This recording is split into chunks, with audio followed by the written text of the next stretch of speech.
Resort is a community that was really the first of its kind, a destination resort that was envisioned by a developer by the name of John Gray back in the mid-1960s.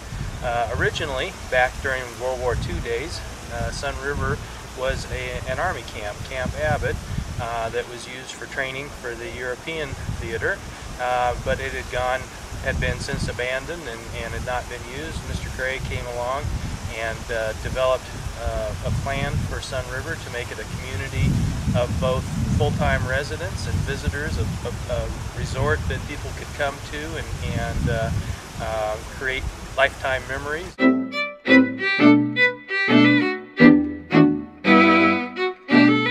Well, economic development for Central Oregon, the Economic Development Agency in the Tri-County area in Central Oregon is very excited about the initiative being driven by Sunriver to have a partnership with Google for broadband expansion.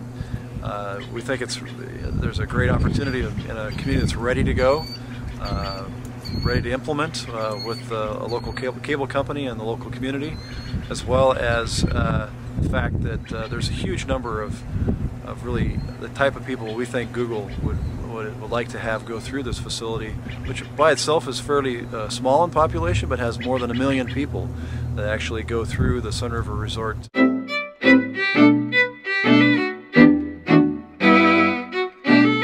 We have a shovel here, and it implies that you're shovel ready. What does that mean to you?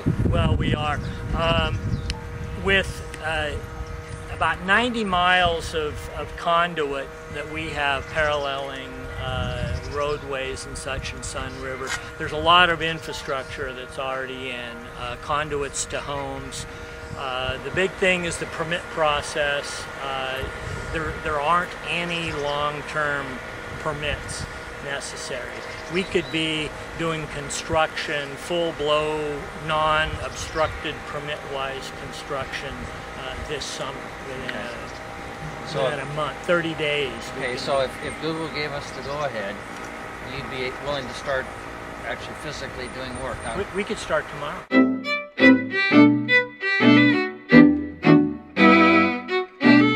To bring that kind of capacity into a community like Sunriver would just be huge. We have about 1 million visitors a year who come through here, and for them to come into a rental unit and have that kind of capacity and ability to use that technology would be a real draw and a real plus for drawing people here.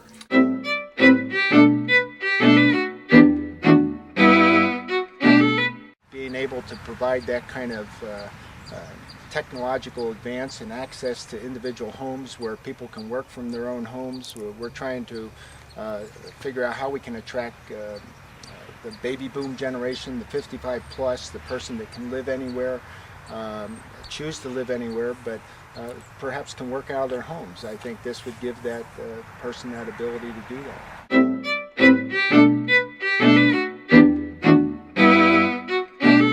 I'd say there's just about 85% of our owners are non-resident. They come from 16 states, probably I think it's about 10 countries. We have owners. Also, we have visitors from, I could say everywhere. I mean, we have up to 1 million people, I think, visit here every year, and they come from all over the world.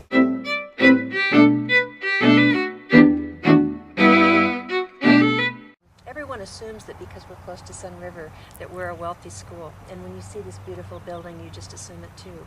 But actually we are and always have been a Title I school. That means that we have a high percentage of our students living in poverty. This winter the poverty rate is particularly high. In our elementary K-5 it's 62%, and in our 6 through 8 middle school it's 68% as of February. So what does that mean when you say 62 and 68? That means that 62% of our students in the elementary and 68% in the middle school are living below federal poverty guidelines, meaning that they qualify for free and reduced lunch. We really have a situation right now where students sometimes when they're taking their state testing will lose connections, and it's very interruptive. It's very, very disruptive to their progress.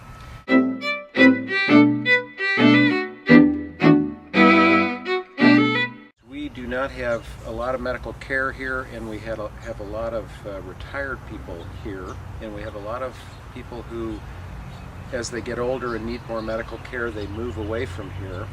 And if we had a high-speed internet capability to doctors in Bend or doctors in Los Angeles or San Francisco or anywhere, a lot of medicine could be done out of their home over the computer.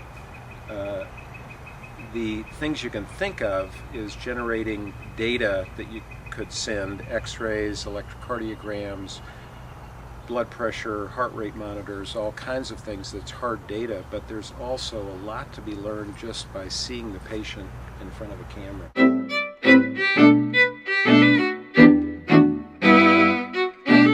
My professional field is science. I was an atmospheric scientist at a couple of universities for many years, and when I retired, I decided to try to put my science to use here. I'd been involved with a science center down in Southern California, and this nature center here gave me a wonderful opportunity to continue on a volunteer basis what my professional training had been. Yeah, this is our golden eagle, and she is about 20 years old, which is just middle age for golden eagles in captivity. And she was originally hit by a car when she was around 5 years old, and at that time she lost her eyesight and also a thumb digit. It's called a hallux, and that means she's unreleasable. So we kept her after a different facility had to close down. So we're fortunate enough to get here at this facility, and she's such a great bird, such a great temperament that people are allowed to get fairly close, get to see this bird up close, which is a really powerful experience for a lot of kids and adults. You know, we want to really be able to impact different communities in positive ways like we've done for Sunriver, and having the high-speed internet would help to reach a lot of those people out there and be able to showcase what we can offer here, and particularly for kids programs and kids classes where we do have a lot to offer, and would be great to have people from afar be able to participate as well, not just local residents and local Sunriver and other local communities, but much farther across the state and across the nation. So.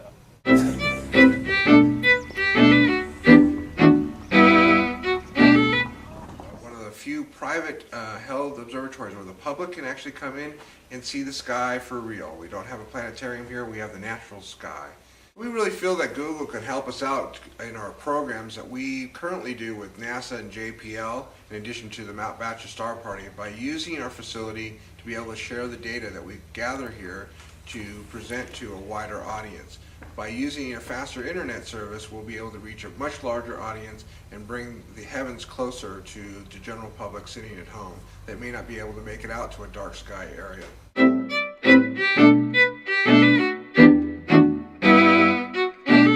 My folks came down here after they retired in the summers, so we started coming with our kids. Loved the area, loved the scenery, loved the activities that were offered. We bought a place 10 years ago and decided that we just had to live here, and came here for recreation, for the weather. What we didn't know at the time is, and why we would never leave, is the people, the community. It's incredible. No regrets.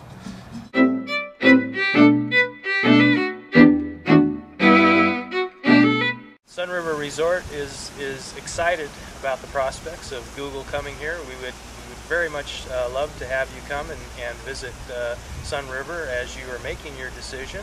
And if selected, we would love to have Google come and hold your meetings here and take advantage of the infrastructure that you would install for us.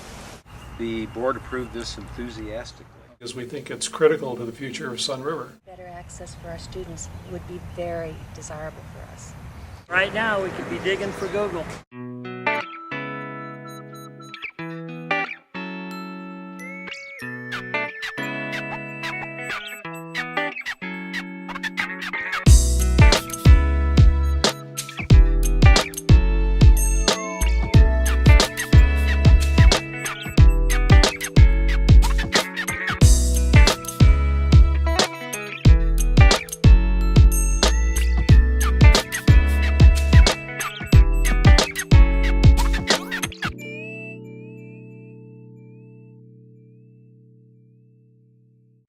Larry Page graduated from East Lansing High School, and so did I.